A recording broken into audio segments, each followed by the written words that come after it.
Well, hello and welcome, awesome students. We are diving into week 6, and I know things go very quickly. Time flies when you're having fun, right? So week 6 is upon us with just a couple weeks left to the class, and so it's critically important that you keep that strong push you all been doing for the last few weeks. Just keep going, keep charging through. It will soon be over, and for some of you, your program will soon be over. And I want to stress that if you think this class is challenging, just wait till you get to graduate school, because things certainly heat up a lot more at that level as well. But before I move forward, there are a few students who have some late submissions. Please get those in as soon as possible.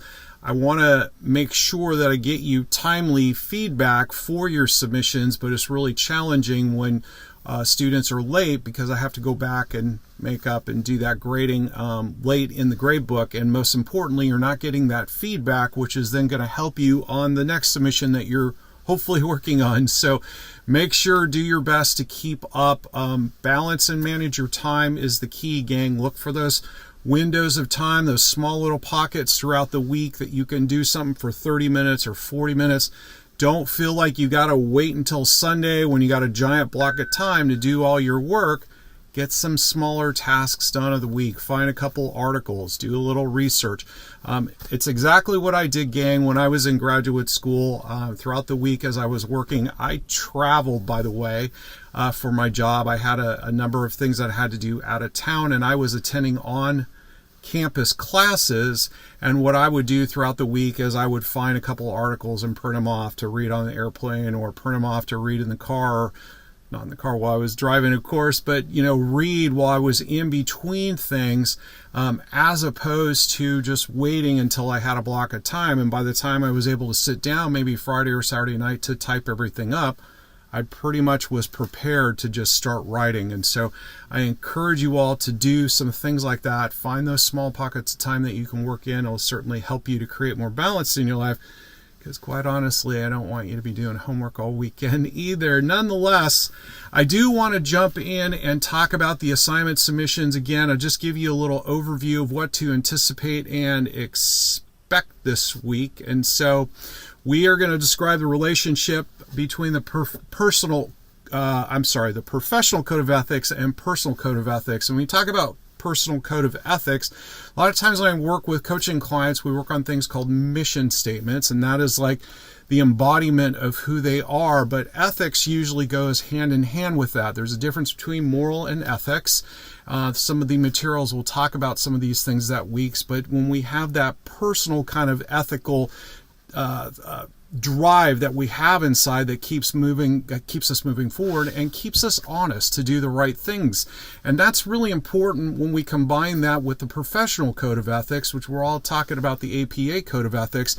And again, ethics is like the cornerstone of our industry in what we do, because our clients are about to put a tremendous amount of stuff into you, or throw a lot of stuff that way. They have a tremendous amount of trust in you, and having solid ethics in what you do is really important. It's a great key, and you're going to find that if you're open and honest and direct with your clients, they're going to love you in the process. And so it's really simple, I find sometimes.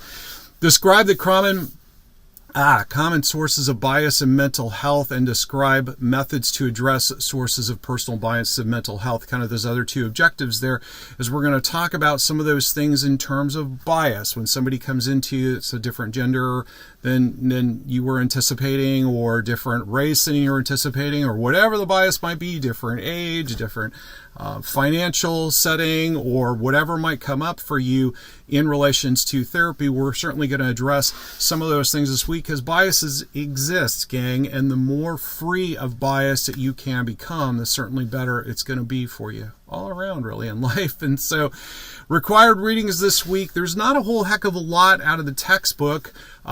Honestly, there's just about page. It's a digital page, so it might be a long page, but nonetheless, it's not a lot of content for you to digest this week.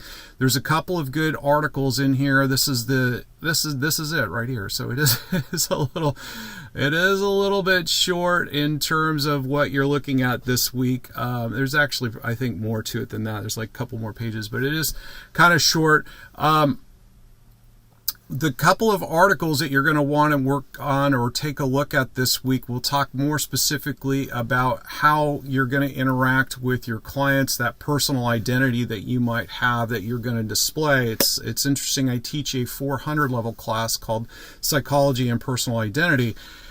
It's a very fun class, but students get an opportunity to go really deep into some of the thoughts and feelings that they have and to define themselves. And so you're certainly going to head down that path. You'll have that course at some point, but start to take a look at how your personal identity and your professional identity start to meld together. So we're going to talk obviously a lot about the professional aspects. I'm getting confused on them myself, but the personal aspects are kind of a foundation in what you're going to do professionally. And so very important aspects in this. One of the articles, you have to poke around a little bit and select one of the paths to get there. And I want to stress that you all should be using this library. It's not just to get articles from the course, but you should certainly be using the library to find some quality research articles for your submission. And I've talked a lot about this in feedback. I've given a lot in some of the tips and insights that I've sent. I've certainly talked about it on video. Really important that you're utilizing quality research. This is a quick video on the APA Code of Ethics, little overview, so just take a look at this. We've been talking a lot about the various ethics codes here, and so feeling like most of you are on track with that, but we're going to continue to talk about these because it certainly impacts bias and things of that nature in the therapy room.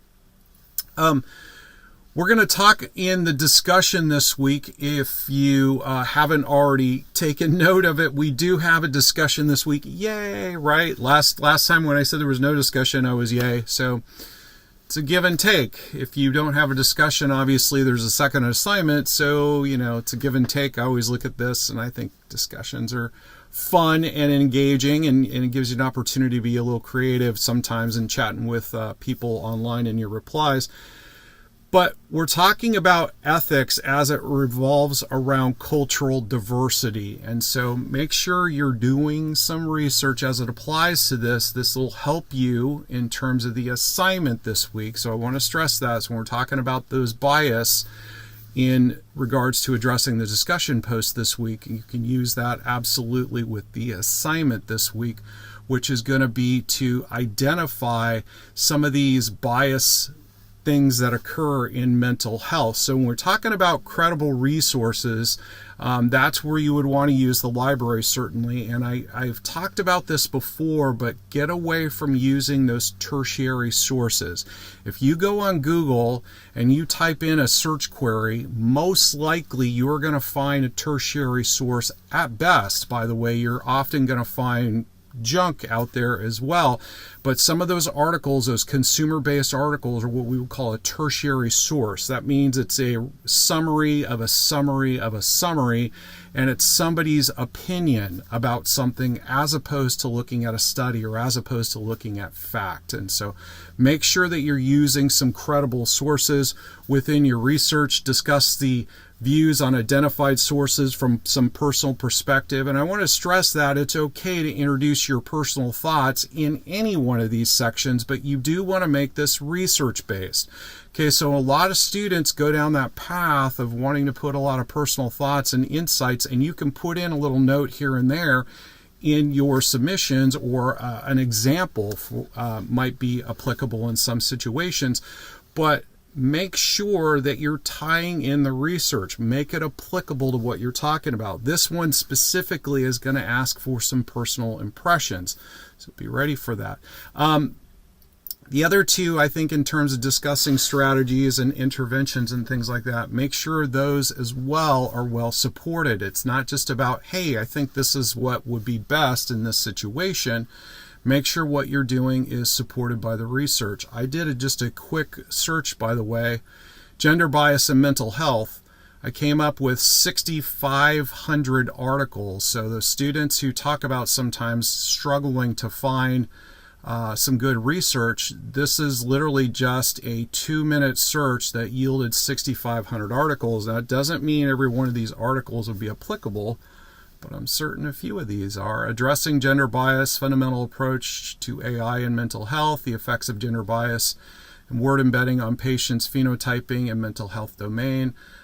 Do gender-based pathways influence mental health? Okay, so again, you're going to have to play with the search terms a little bit to fine-tune what you're looking for, but you can certainly find a wealth of knowledge here in the journal databases, and that will give you a much better understanding of the topic.